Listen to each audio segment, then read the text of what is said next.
with you, SECU, one of our podcasts, and I've got two great ones today.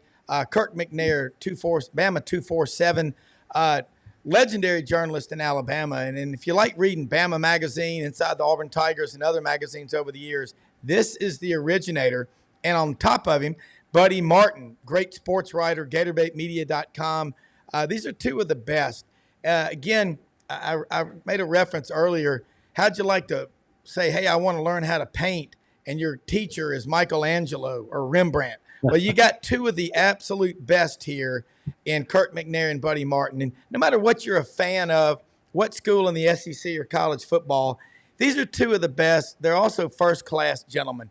They love their schools that they cover, but they have friends at all the other schools, and they know the stories. They know why, and they make us love the games, because reading about the games, it's evergreen content. You can go back and read about an Alabama game or a Florida game or a Georgia game from 40 years ago or 70 years ago because of them. Guys, let's get started, and I'll start with Kirk. A lot has changed in what we see, what we call journalism today. I referenced my typing teacher, Brother John Michael. God help you if you looked at the keys more than twice. You didn't do it again. But indenting 5 spaces to the right, making sure every word is spelled right, the I's are dotted, the T's are crossed. Do we still have that kind of passion for journalism? Kirk, you first, and then Buddy, and we'll talk about why y'all are so successful still to this day and keep getting better. Well, thanks for having me, Rob, and good to see you, buddy. It's been a long time. I would say that last time I saw you. When was that? At a press box? Some press box, I'm sure.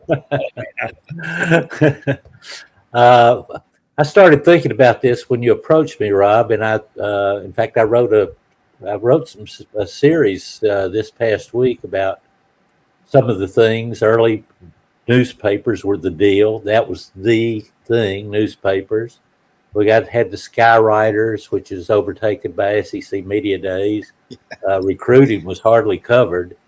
But what was done was, and the writing approach has changed. I mean, the game story was the big deal early on. Later, more analysis and columns and that sort of thing, which was fine.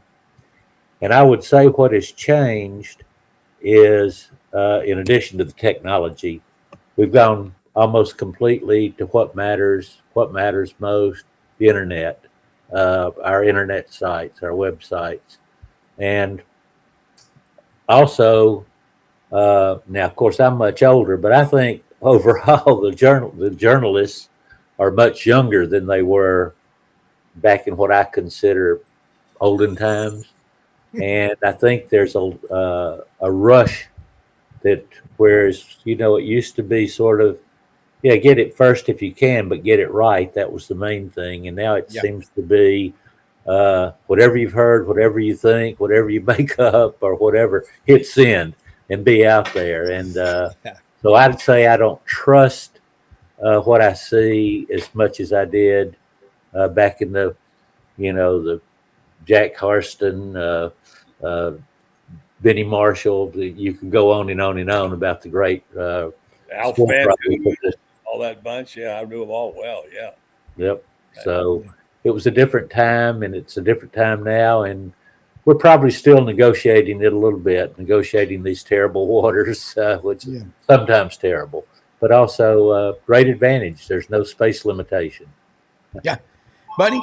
And I get to write a column now for Buddy for the show, for our website and all. And how about that as a coach? I mean, he's breaking it down, watching tape, with somebody. I'm all ears. And Buddy, kind of take off on what Kirk just said. I agree with you. Yeah, phone. Yeah. Hello, how are you? We're doing good. We're hanging in there. Kirk, football. Come on and join us. We'll talk some football, SEC today. Hey, Kirk, it's great to see you and great to be on with you. And I'm flashing back like crazy because I want to know people know that in Alabama that Paul Feinbaum did not invent journalism. Just all right. Paul's a friend of mine. I know his good points and his bad points. Congratulations on his success.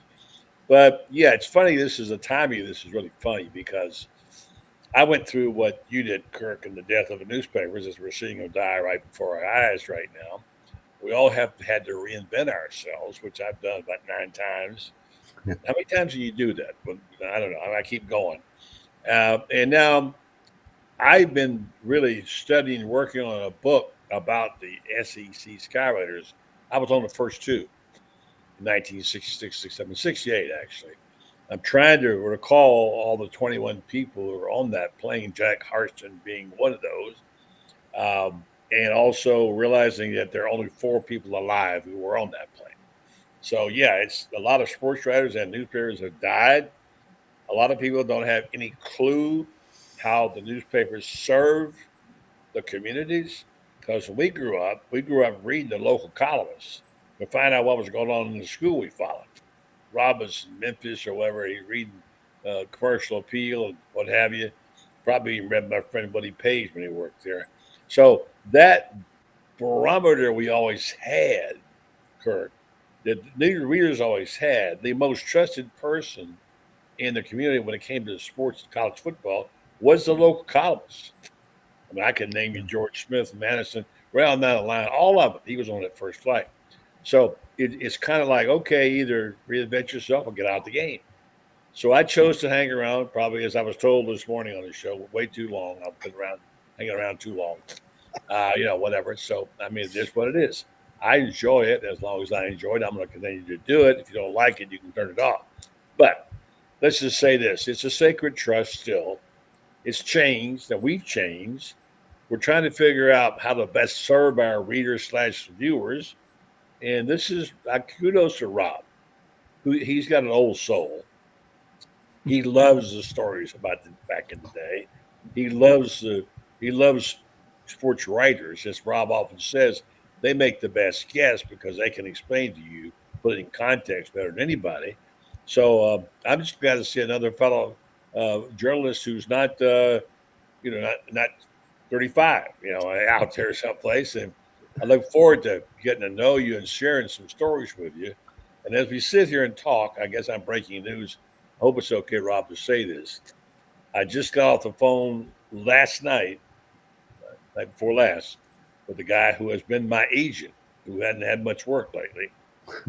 We have just agreed to look into and work on a new book about the SEC growing up like it did, and a biographical piece called A Sports Writer's Life in Black and White.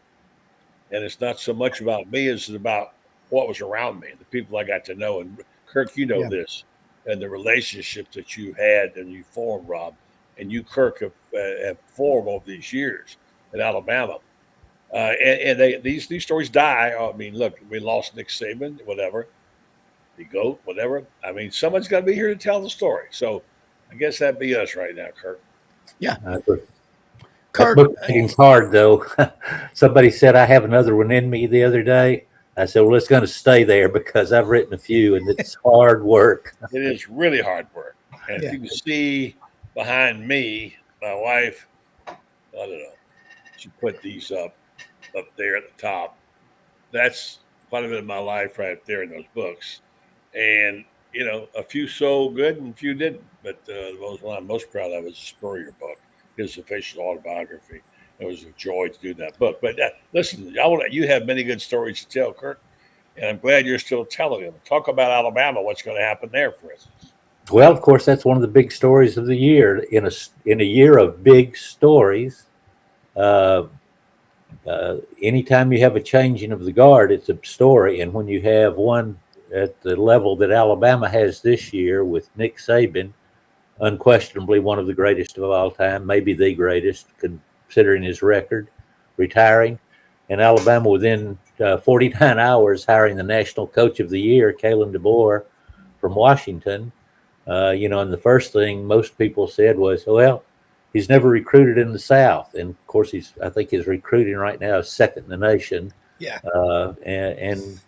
And then now they're saying, well, he's never competed in the South or in the Southeastern Conference, which is true, of course. And it's a tough league, made tougher this year with realignment. Alabama adding two very good teams. The Southeastern Conference adding two very good teams, which everybody gets to play.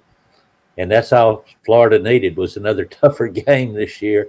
That's a murderous schedule. That's one of the big stories of the year is what in the world was everyone thinking to give Florida that schedule. But I've got a lot of faith in Billy Napier. I know him casually. Oh, yeah. Tell us about his experience. He coached at Alabama. What was your take on him? My take on him was he was a bright young coach then, and then he went and proved he was a good coach as he grew up in his first head coaching job. And I thought he was a good hire for Florida, and I think he will be. But he was not to be critical of Dan Mullen, but I don't think Dan Mullen's recruiting was up to snuff for what a new coach coming in needed to have. No doubt about it. So, and it could have been like Alabama. Alabama, after Saban retired, lost 25 players. This is a terrible time, in my opinion, with the free transfer portals and the money. It's bad combination. So, but that's not what we're getting at. But this is a completely different time than Buddy and I had when we got going in this business. Back then it was get a story, trust in everybody had trust in one another. I don't think, I know that coaches at Alabama do not trust the media, which they include everyone, primarily because of the bloggers and the internet people that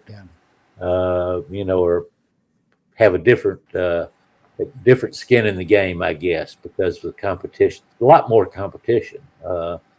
In our day, you competed with the newspaper that was in your city if you had two papers in town, but basically we were all comrades and all in the same boat, making great friends. I knew, and we both did, people all over the conference and even across the country because of the nature of sports writing in those days. I would hate, Rob, I'd hate to make it sound like sports writing just a hard drinking bunch of guys didn't work because you work your tail off. You do. 78 hours a week, but there was some drinking going on. And there's some classic stories. I don't remember which two they were, but you knew them, Kirk, and I do too. Is that where one guy passed out at halftime? Now, I never saw a bottle in the press box. I'm sure it was there. This particular guy had imbibed a little before the game. He passed out. He wrote his first half running. You remember those days? Oh, yeah. And then he passed out, and his buddy picked it up, and he wrote the second half of a story and sent it in and didn't put his name on it. And his boss said, "That's the best story you've ever written, man."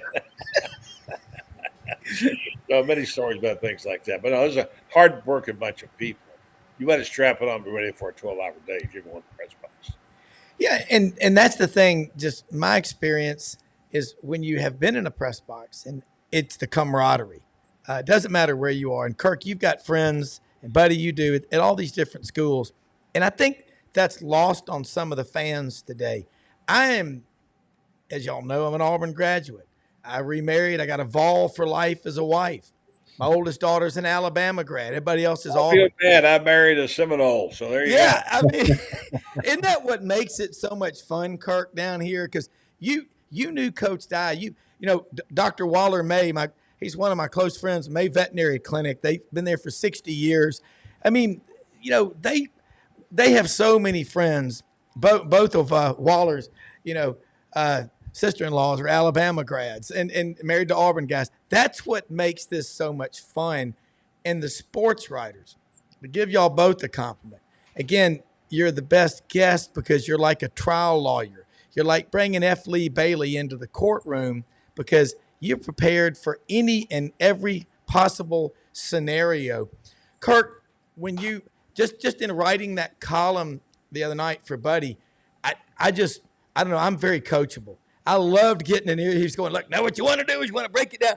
But, man, how lucky am I and how lucky are we to have both of y'all on here together? Kirk, what advice do you give to young journalists, interns, or what have you? Because when I talked to Logan the other day, he just said, he goes, I love him. He goes, his son's the photographer. He goes, I love talking to Kirk's wife.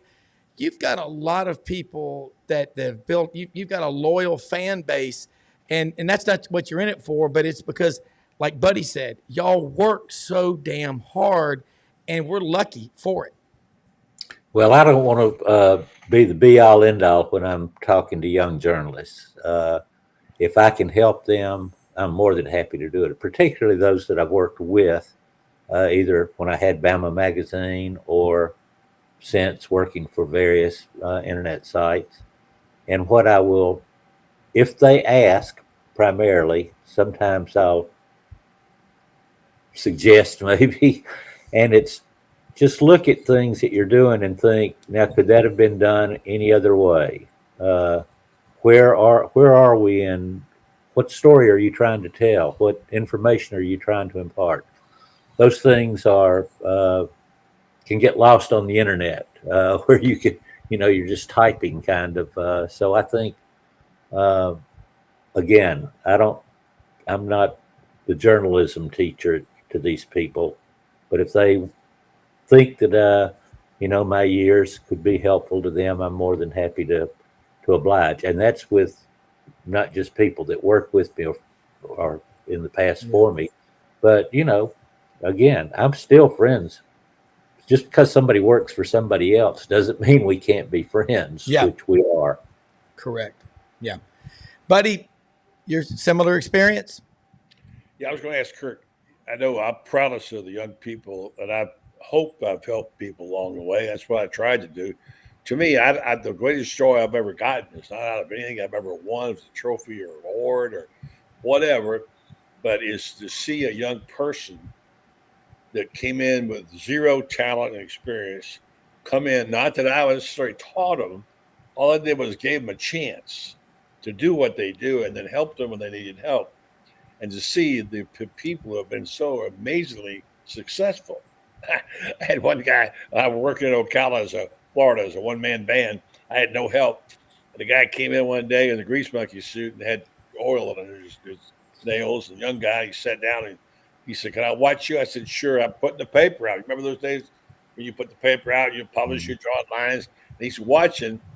His name was Jim, and he wanted to be a sports editor at one day. And he watched. I said, "All right, you can come in here and watch every day if you want to. It's fine. Just do my thing." And I made him a copy boy. Take this head back, take that head back, whatever. Probably about 6 to 8 weeks, he said, "I think I'd like to try that." I said, "Well, if you're willing to do it, I have 2 rules. Show up and do what you say you're going to do. That's all." And so he started doing that. He was a terrible speller. Couldn't spell cap. Just bought him the CNEA. Sorry, Terry. And he's my friend. I can do that to him. So anyway, this guy's name was Jim Hicks.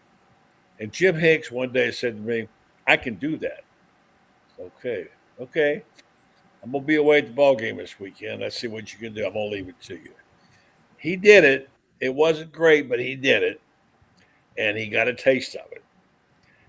How he got to town was he got out of the Navy and took the wrong bus to Ocala. That's how he got there. This guy wound up as being news editor of the Nashville Banner. Okay? Wow. Nashville Banner. As you know, back in the day, that was very provided by.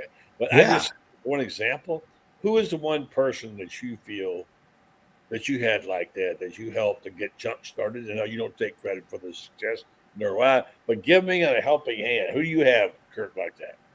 Well, I had one little advantage in some respects is when I started Bama Magazine, I was involved in business with a guy in Kansas City, and we decided that we would go ahead and try for some others.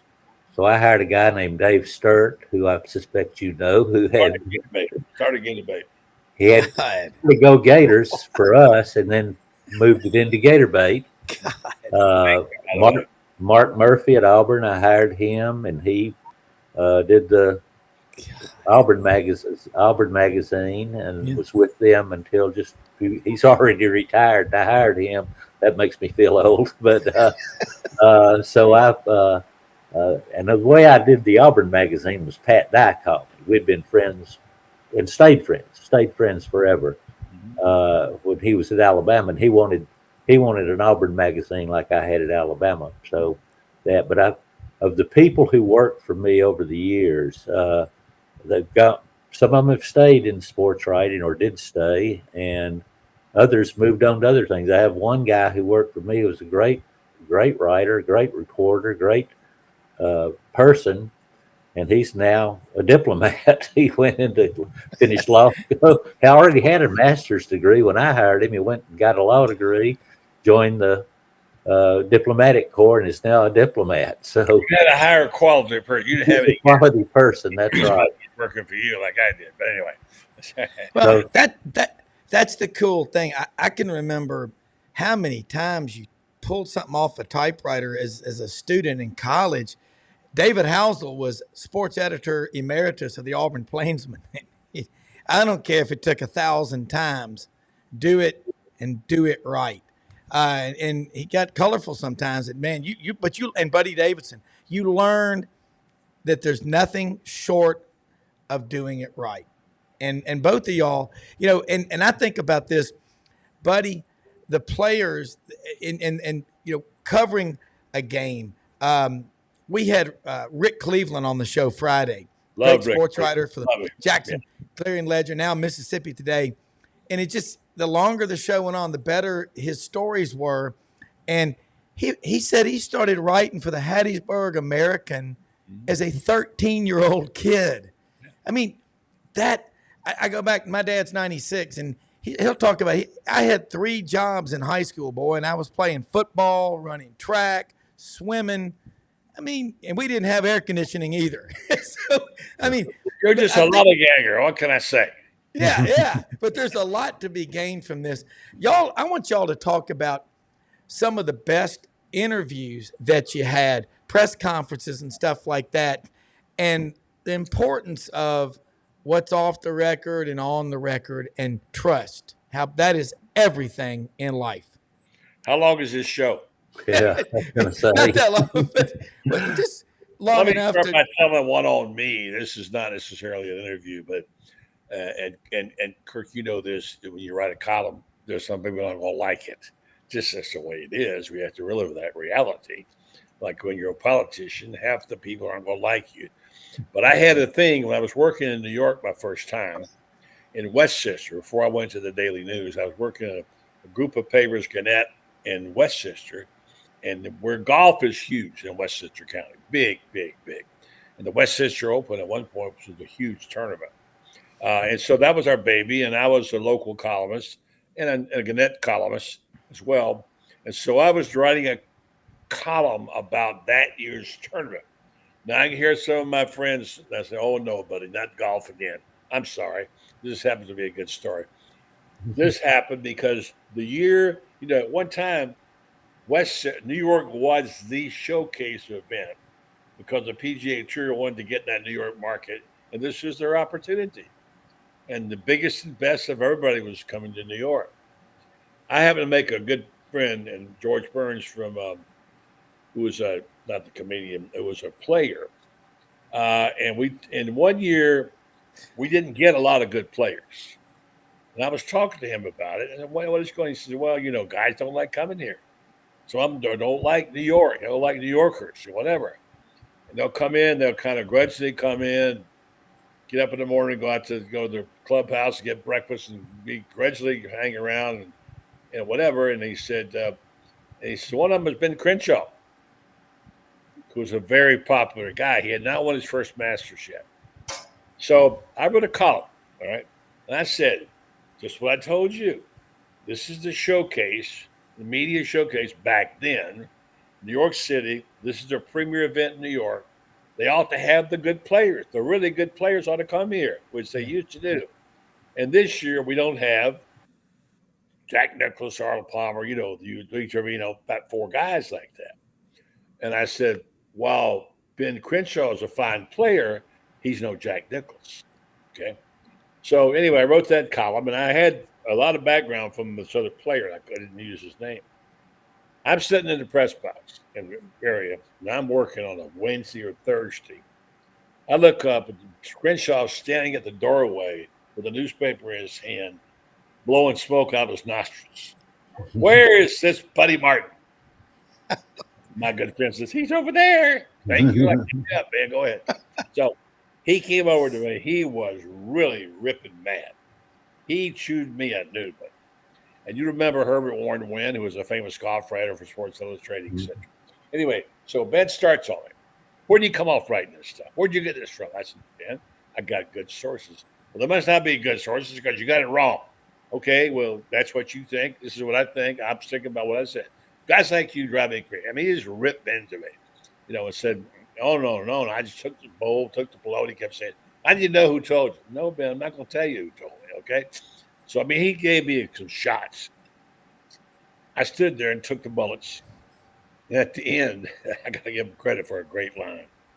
He held that paper from me. He says, well, I may not be Jack Nicklaus, but you're sure as hell know Herbert Warren Wynn.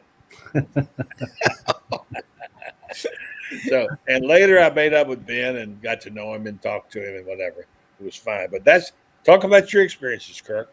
You've had people come at you saying, what were you doing ripping Alabama? Or how come you didn't take up for Auburn?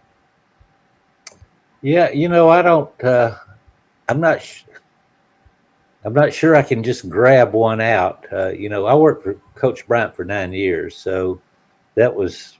Wow, that's amazing. Part of my job was to meet with him every day, after every practice, after every game, there's and a lot of other times. That's a book right there. There's a trilogy of books. Kirk, let her rip. I want to hear this. Everybody says that's a book, and pardon me. I can say this: those 9 years, I could not wait to wake up every morning and go to work.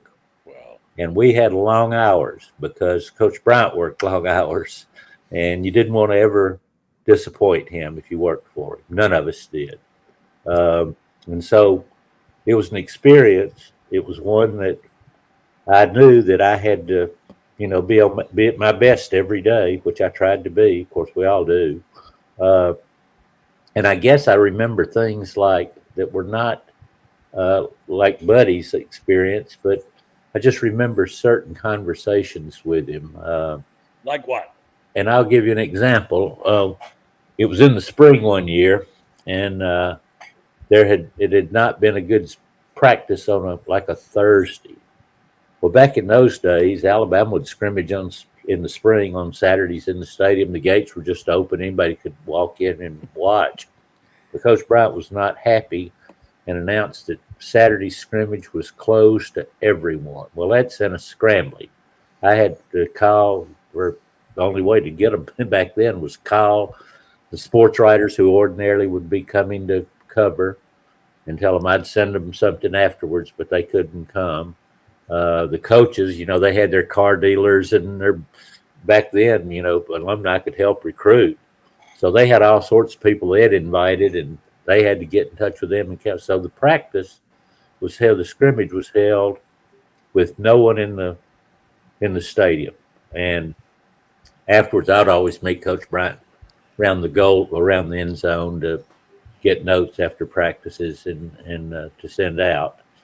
And when he walked up, he said, well, where are the writers? That's about all they covered back then, were newspaper reporters. And I said, well, Coach, you told me it was closed to everyone, so I called them and told them not to come. He said, well, I didn't mean the reporters. They're our friends. So can you imagine a coach today saying, oh, the writers are my friends? Because they'd say media and that with everybody who had a Twitter account. So that's what that is. That's a great story, Kirk. That is solid gold. And Kirk, Jackie Sherrills comes on our show a lot, and he told a story one time. I was doing it in Tuscaloosa at Waller and Susan May's house a couple of years ago, and it was so neat to hear this. He said, Coach Bryant had a routine. He was big on routine. He said he'd be up at 4 every morning. 5:00, he had breakfast at the Holiday Inn on Highway 82, McFarland Boulevard. And at 6 o'clock, he's in that office and he's working. And at 11 o'clock, 11 to 12, he was in the stock market. 12 o'clock, he might sneak off down to Archibald's or somewhere for lunch. And he'd come back about 3:15. He'd be out there, practice at 3:30. And if he was singing something like, "We shall gather down by the river," it was going to be a long, hard-ass practice. And he just went on and on about it. And he said, but he just knew the players. He knew how to motivate people, but he could read the room. And again, you got to be around him. He was a big guy, bigger than life. Oh, yeah. But I don't think I've ever heard in modern times, "Where are the writers? They're our friends." That's special, Kirk. But I'm gonna let y'all take it. Just keep going. Well, I've got another good post-practice story, a spring story. It was in the spring of 1973, and in a minute you'll know why. I know exactly it was in 73, and they'd had a scrimmage at the stadium, and I had been there, as always, to get the notes from him afterwards, and he walked over, and I could tell it, he would think, and I always watched his eyes, and I knew he was rehearsing everything on how it was going to look when it came out. And so he started off, he said, "Well, we couldn't have beaten a Cal College today." Well, he had used that Cal College remark the previous August. Yeah. And then that was the year that Auburn blocked 2 punts and beat Alabama 70-16. And they gave a lot of credit to Coach Bryant having called him a Cal College. Yeah. So he had told me we couldn't have beaten a Cal College today. And he took a puff on that Chesterfield, thought a minute. He said, "Change that to Barber College." That's awesome. We had a near-death experience in Auburn with the Travelers in '66, and we had an old DC 6 or something. 3, I think, yeah. People and prop, we've been around about 6 or 7 of the schools when we were flying into Auburn. Our pilots were usually found at the bar the night before, and usually sometimes came to the plane wondering if they were even sober. And so it was quite an experience. And so we were landing at Auburn. And I don't know how it is now, I can't remember, but back then it was just like a little runway with a bunch of trees. And we got down, getting ready to touch down, and you heard the pilot pull it up. He pulled it, trying to pull that thing up, Look out the window. Raymond Johnson from the Nashville, Tennessee, was grabbing his pillow and holding it, and it was scary, And so we pulled up just in time, and some people say that we clipped the tree on the way up. I don't know. And we circled and came back around and landed. I think, who was the SID then? He was on the ground. Might have been Buddy Davidson. Buddy Davidson, that's who it was. He was on the ground and thought we just scared to death. Of course, we got off immediately because we were all soiled, and it was like, it was a scary moment. And somebody said, "Well, what happened?" I said, "Well, there's a cow on the runway." At the Cow College, right? So God! Every year after that, we landed there, and Jack Harston started the routine the next year. He got the PA, and he got a harmonica, and he played "Nearer My God to Thee." The Titanic song, as you know. So that was one of many things happened there. But one more thing about Coach Bryant. You can't imagine how big Coach Bryant was. You do. You guys know. And you can imagine, you think Nick Saban's big. He is, but he wasn't like Bear Bryant. Bear Bryant was Godzilla. He was amazing. Yeah. If you just you'd say, "Cover your eyes, there he is," But he was an amazing guy. And the first time I ever saw him in my life, Kirk, you'll like this story. They didn't have ACC media days. They come down to Silver Springs, all the coaches, and they would go to the Holiday Inn, and they go fishing every day, and they drink some whiskey and smoke some cigarettes and play cards and whatever. And that was their coaches' meetings, what they did. So I was there in Ocala at the time. This would be 63. And I went out there, and every year try to go. I went out there and the hospitality room. There weren't many, a couple of coaches around. There was a card game going on, nickel and dime, whatever it was, and Mary Harmony Browne was playing. She was there, and it was Alf Van Hoos and me and a couple of people. Just and just not a big deal, but we're just having fun. And we were playing for about an hour or so, and suddenly in the doorway appeared this giant of a man with no shoes on, smoking a Chesterfield, and stood there and waved to Mary Harmon. She waved to him. And I looked at him. I thought, now that is a man right there. And I didn't get a chance to hold on. No. So we had we had the evening to talk about it. I wrote a column that night about the real boss of Alabama football, Mary Harmon Bryant. Won one of my first awards with it, But that's the kind of access we had then, Kirk. You had an unbelievable experience for 9 years to have been around this guy. No. So I keep getting a call. I'm sorry. So I would say it'd be hard for you, as much as I respect and admire what was happening in Alabama and the GOAT. I can't let go of Coach Browne as the greatest of all time. I'm with you. He's, I would like to have a team that Saban recruited and Coach Bryant coached. That'd be pretty good. Yeah.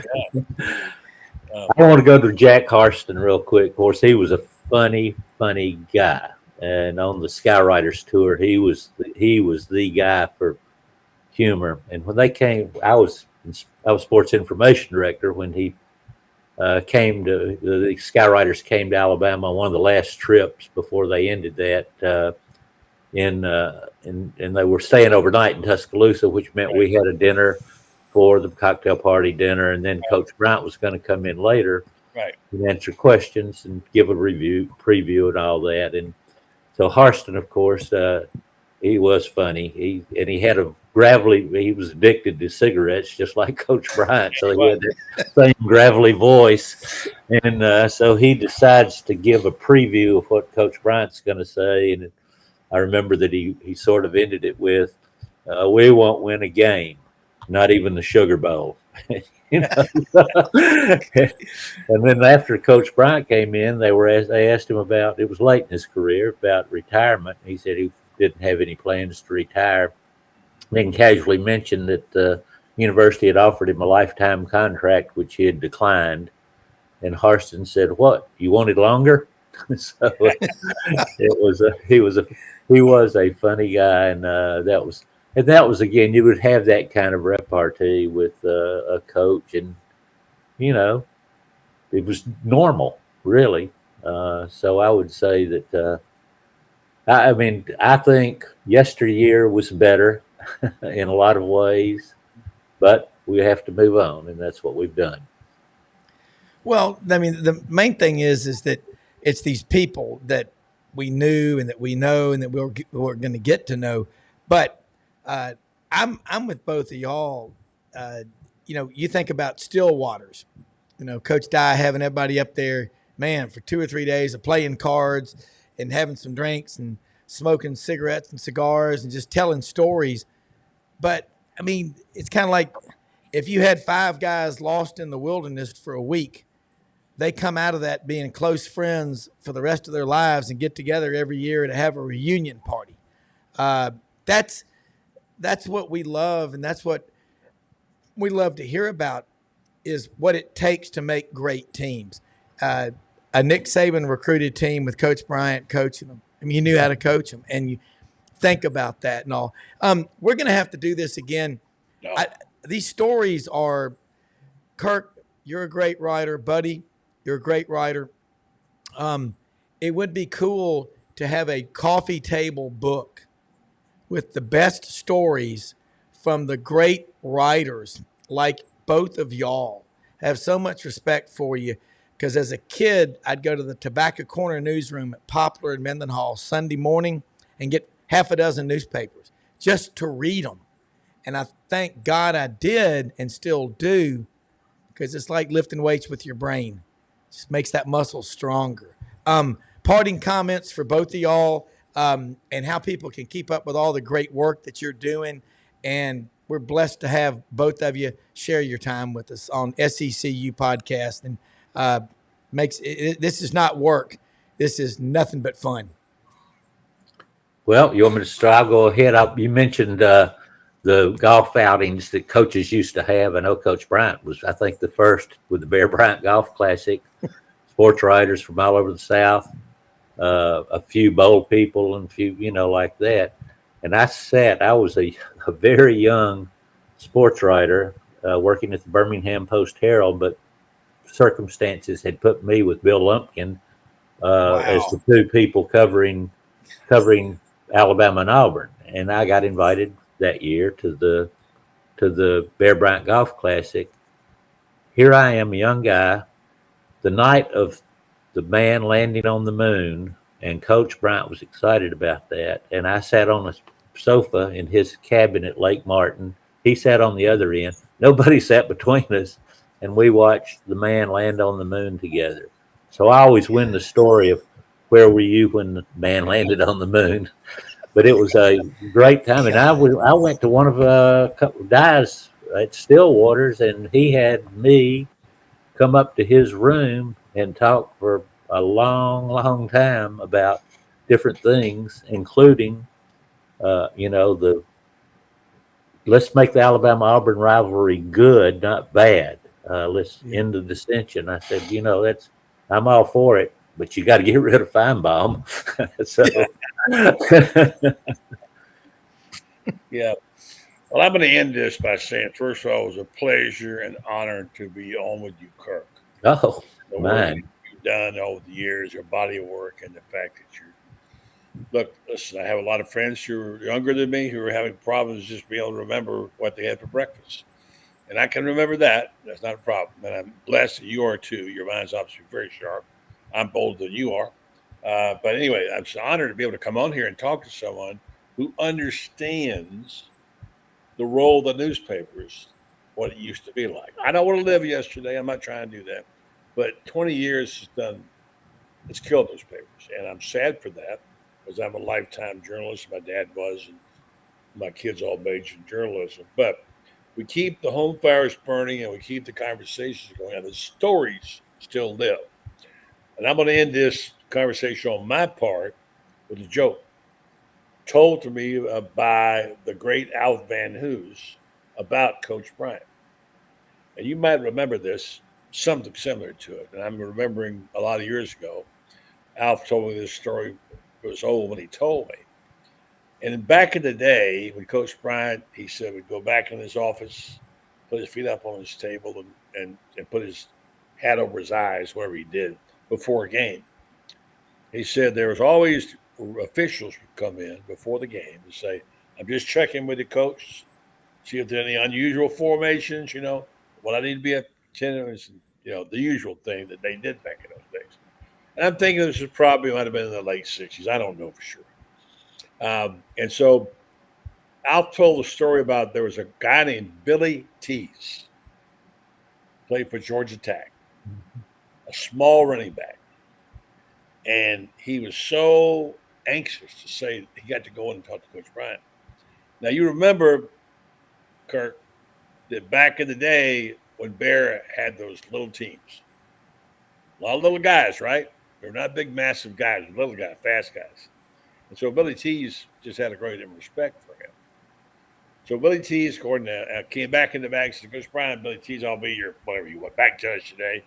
Just checking to see if there's anything I need to know about any special formations. And he said, Coach Bryant said, no, Chuck, nothing like that, whatever. And Tease says, I'm in the presence of the great Bear Bryant. I just can't walk out. I got to say something. So he said, Coach Bryant, I just want to tell you the great respect I have for you as a coach. And I particularly love that you take small ball players like you do, and you were able to do a terrific job with small guys.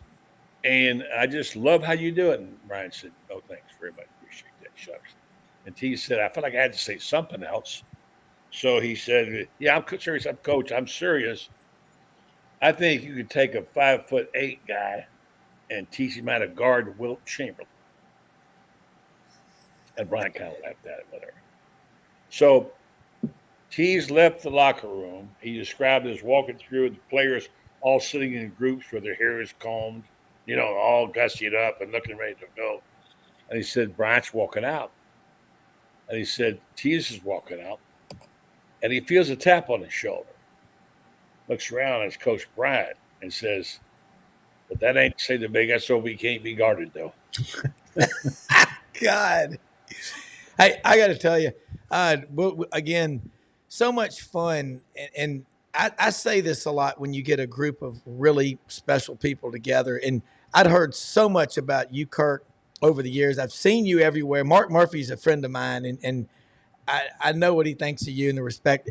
And that's something, whenever I've taken my kids around people, like we were at Coach Dye's house. We got to go over there with a friend of mine's niece was one of his interns the night before Kick 6. We spent about an hour with him out at the treehouse out at the lake in Notasulga at Crooked Oaks.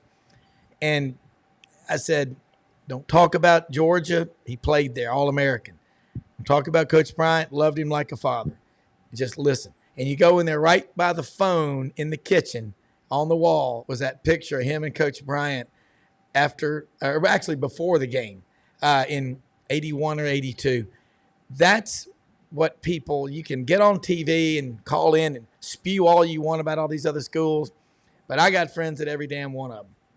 And I love my school, and I get as excited as the fans do of all those other schools, and so do y'all. And I think anybody watching this podcast, if you don't watch this and walk away saying, this is how you treat people and treat them this way, you'll have a great life. So for both of y'all, man, awesome. It's like, again, getting Led Zeppelin together. I got Jimmy Page, John Paul Jones. Where's Robert Plant? But y'all are both, this is special. Thank you. Hey, Rob, if I could get, Buddy said something that reminded me of that Billy T story. Late in his career, of course, Coach Bryant was going for the all-time record, which at the time was 314 wins. Yep. And at Penn State that year, that was going for 314, which he got. He'd get 315 against Auburn the next week. But against Penn State up there, it was tough because the officials, Penn State wasn't in a league. They had their own officials. And so as the game at Alabama was comfortably winning the game late, and one of the officials came over and said, Coach Bryant, I just want you to know that it's a supreme honor for me to have officiated in this historic game. And Coach Bryant said, well, I just want you to know that I don't think I've ever got a worse screwing, and he wasn't that polite. Holy shnikes. One more thing. I have a lot of friends who went to Auburn, go to Auburn, whatever. I wish we had the Auburn-Florida game back. It was a wonderful game. Yep. Auburn owned us for so many years, but I go back to John Reeves throwing 9 interceptions that day. And linebacker Billy, your friend, Bill Cody. Bill Cody. Dave's older brother. Yeah. Yeah, and back in those days, and I remember Gusty year out taking the ball off the shoulder of somebody going racing. Just somebody. Gusty and I grew up together. Really? God. His name, Gusty year out, one of the great names. Oh yeah. Over here, I got a big painting likeness of the kick, Spurrier's kick that won him the Heisman Trophy to beat Auburn. I mean, so many great moments in Auburn, Florida, and probably the nicest fans in the SEC to me were the Auburn fans. Yeah, Gusty, is well known in Alabama because on Kenny Stabler's Run in the Mud, Dennis Dixon was blocking on Gusty, and from the Auburn side, it looked like a hold.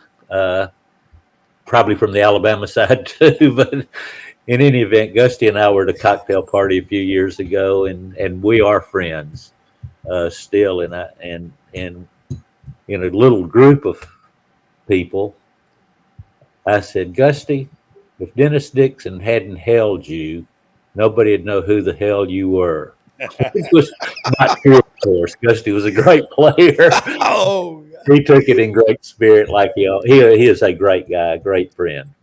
Yeah, we got to do this again someday, Rob. We got to do this again someday. Oh yeah, See, we can't stop. This could go on forever, and I knew it when you asked me about it. I said, we will go forever. Like what was that thing where you can't eat one Frito or something? That's yeah, you can't, because I mean, again, both of y'all. I remember as a kid in '75, I think it was.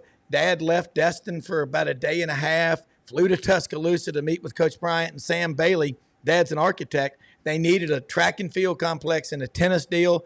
And I said, did you see the bear? And he goes, yeah. I go, what was he doing? He goes, well, he was coming out of the bathroom when I was going in. And I go, what did he say? He goes, yeah. He goes, how was that meeting with him? He said, he just listened. And Sam Bailey took a lot of notes. And it's funny to ask Coach Dye years later, did you know Coach Bailey? He goes, he's a good friend of mine. And that's what is so cool, is how interconnected we are. It reminds you to be respectful of your rivals, always show class and character, and think about how you act. But man, yeah, we got to do this again. We're going to get everybody up on the stage at the Ryman here pretty soon, because y'all are that good. One more thing, I want to know how to get Kirk stuff. I want to tell folks we're on the show live at 9:00 Central Eastern time, 4 nights a week. If you hurry, you can get this guy Rob on there one night. We got great guests. I always say Buddy Martin show, it's a mediocre host but great guests. We have fabulous, and so we do publish our Gator Bait. We have a daily site, GatorBaitMedia.com. You can join if you like, and it's different than what it was when Dave Stern owned it. One of these days we might even have it in a printed magazine again. That would be great. But it's a pleasure to be on with you today. Yeah, Kirk, let them know how they can follow you. Yeah. Yeah, okay, Bama. I'm part of the Alabama affiliate of 24/7 Sports, Bama247.com, and I've got a 4-part series up for anybody that's interested in what we've been talking about, because I went back and did all of that. It's up there on the site right now. On Bama247. On Bama247.com. Absolutely. All right. Hey, what an honor. Thank you both, man. Appreciate everybody watching. This brought to you by May Veterinary Clinic in Tuscaloosa since 1964, Dr. Wayne May. Till tomorrow, man. Have a great one. We're out of here.